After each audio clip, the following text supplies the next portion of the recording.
Sold your worthless business for $350,000. My brother's text read. Family needs the money more than you. You've turned it into a circus. No one even knows who you are anymore. I stared at the message, not in shock, in silence.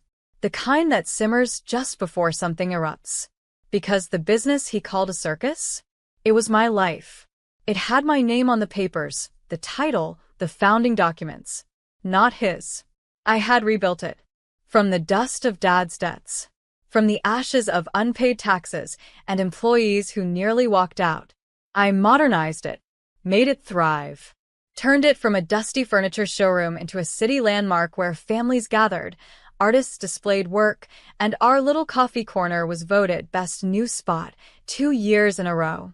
And now, without my knowledge, he sold it. Told the buyers I'd stepped away. Told my parents I would understand. Told himself he was saving our legacy. I didn't reply, didn't fight, didn't even text back.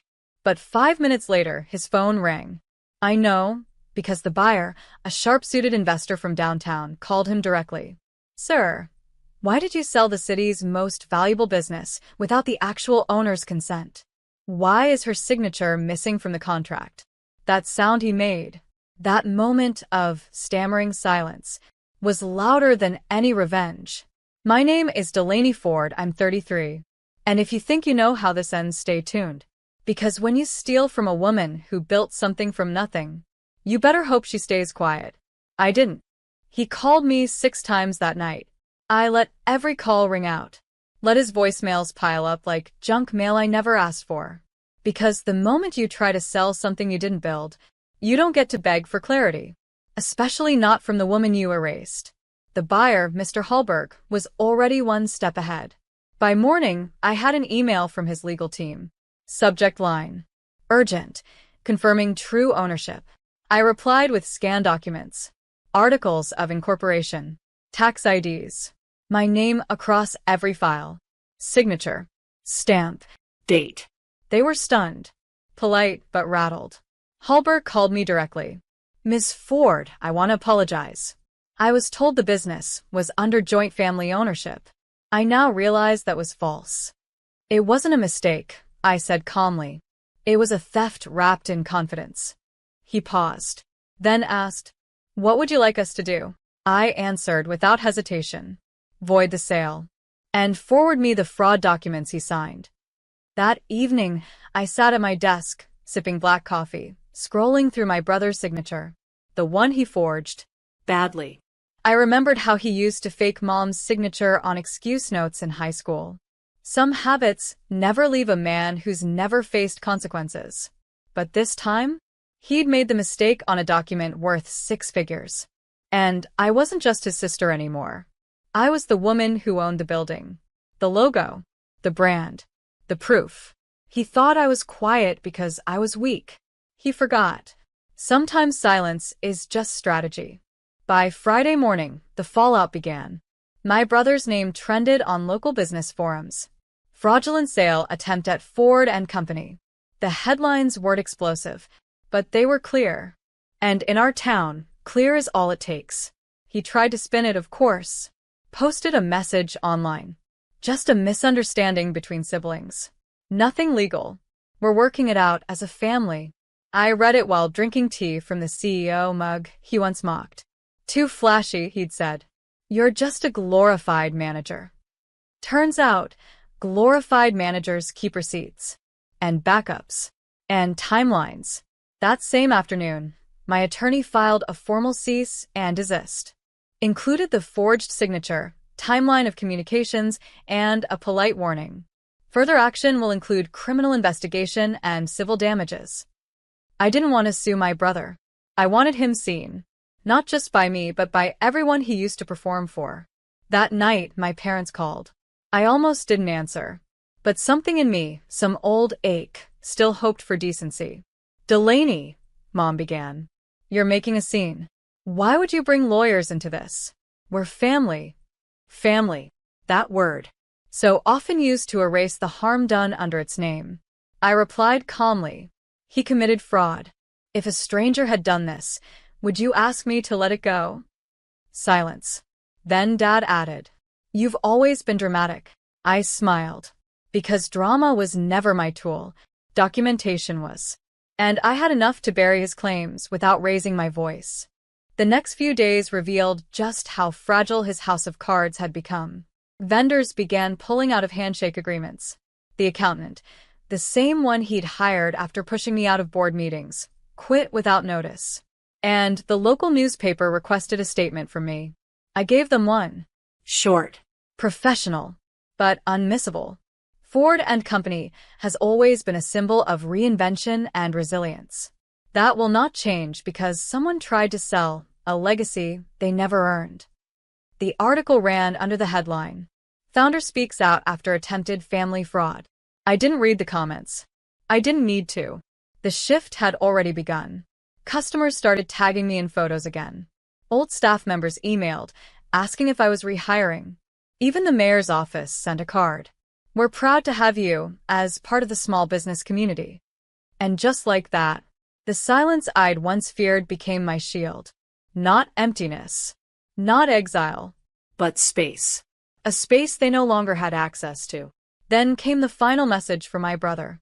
No apology, no explanation, just one line. "Hope you're happy destroying your own blood."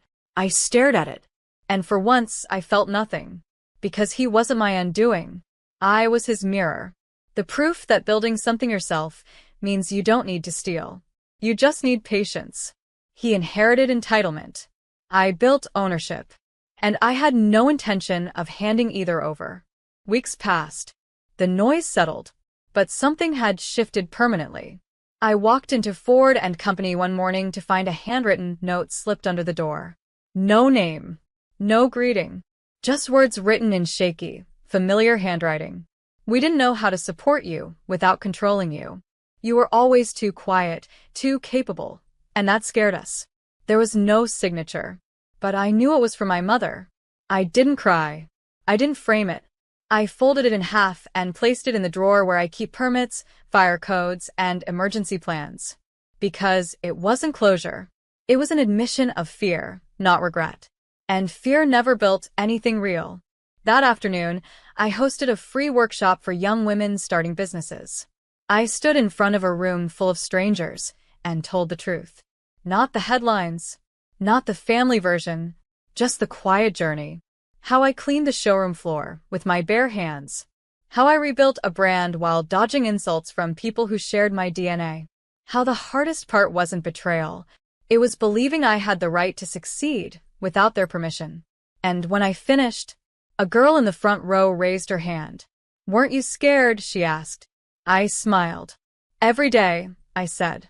"But fear didn't own this building. I did." They clapped. Not loud. Not performative. Just enough to fill the room with belief. And I realized I was no longer defending what I'd built. I was living in it. By spring, the business was busier than ever.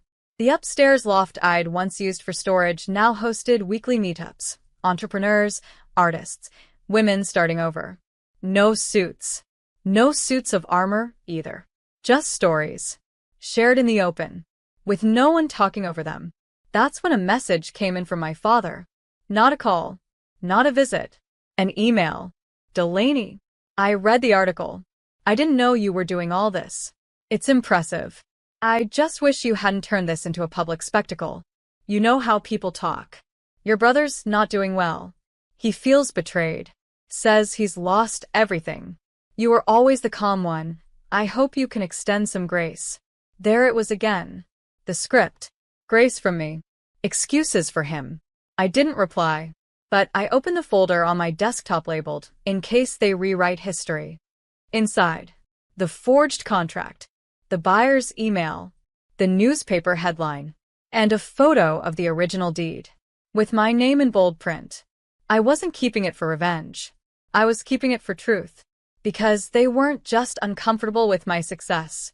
They were stunned that I had proof of what they tried to bury. You can't gaslight someone who documents. You can't silence someone who doesn't need your platform. That night, I added something new to the store's front window. A sign that read, "Locally built. Woman owned. Family not required." And the next day, we sold out of everything. The more I grew, the more invisible they became. Not out of malice, but by consequence. My name, once buried in the footnotes of their family stories, now stood on city grant plaques, business leadership panels, and event invitations. Meanwhile, my brother disappeared from view. Word spread quietly. Vendors wouldn't work with him. His name had become a cautionary tale whispered between contract clauses.